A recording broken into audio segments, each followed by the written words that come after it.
So, hello everyone. I'm already back with another video.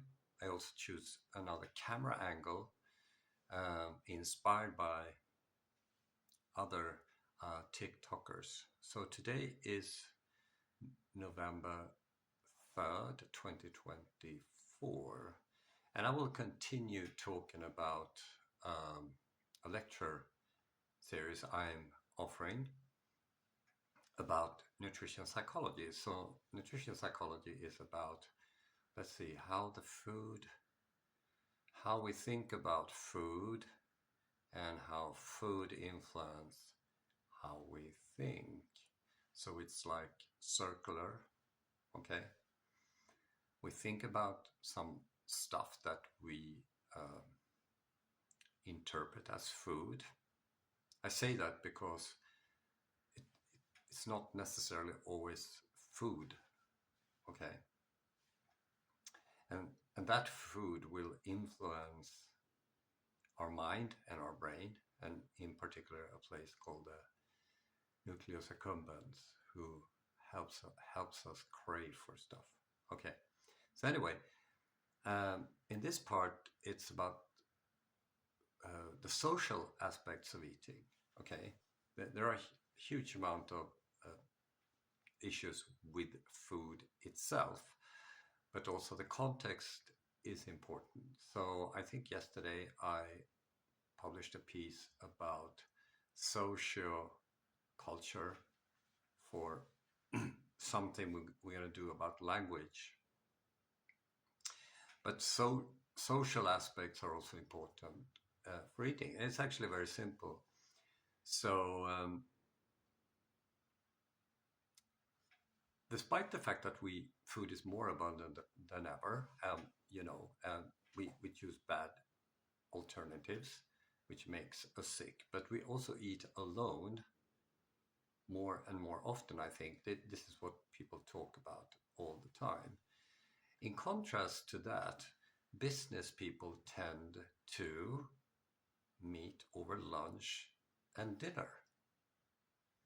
Why? Well, I think they intuitively know that eating and talking, in concert, you do that at the same time, facilitates entrainment. Now, entrainment is the rhythmic synchronization of behavior. It's basically, getting along with people. Food, eating togetherness, if you like, facilitates that interaction. If you have entrainment between people, that in turn increases the probability for transaction. In business situation, uh, it's about a business transaction, of course. I have another anecdote I overheard many years ago. So I had the honor to conduct a lecture together with a Swedish top athlete. He's a really good guy. I'm not going to mention his name in this TikTok. And while we were having lunch or doing a seminar, or during the seminar, he revealed information about his upbringing. Now, we all think that materialistic stuff is very important for happiness, and some people argue that it's not. Who knows who is right? But this anecdote,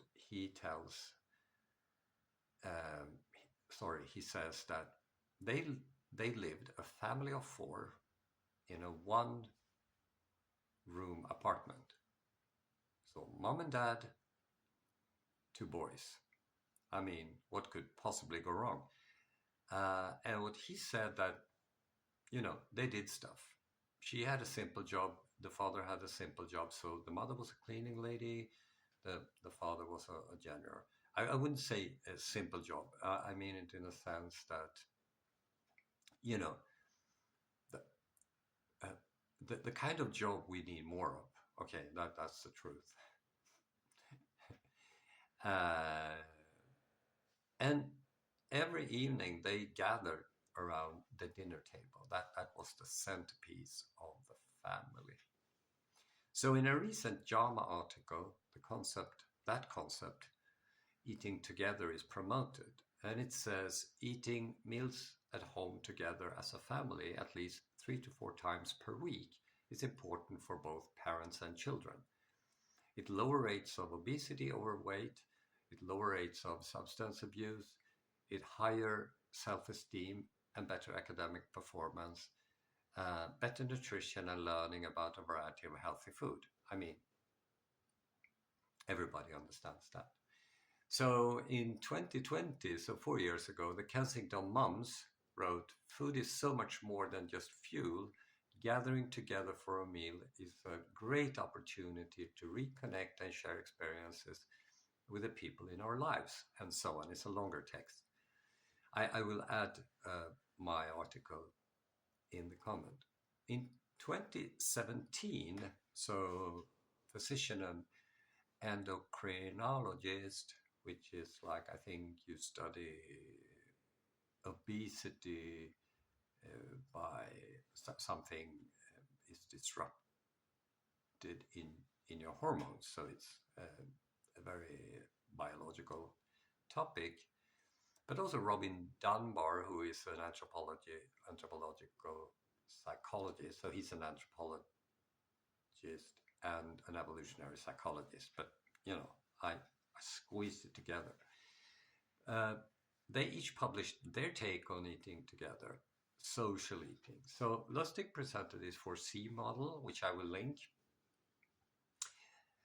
Very pedagogic: connect, contribute, cope, and cook together, and the implication, mental harmony. Dunbar, on the other hand, shows that eating and drinking together releases endorphins, the social happy hormone. Now, in conclusion, eating together seemed to be a simple way to facilitate mental health. That's the message.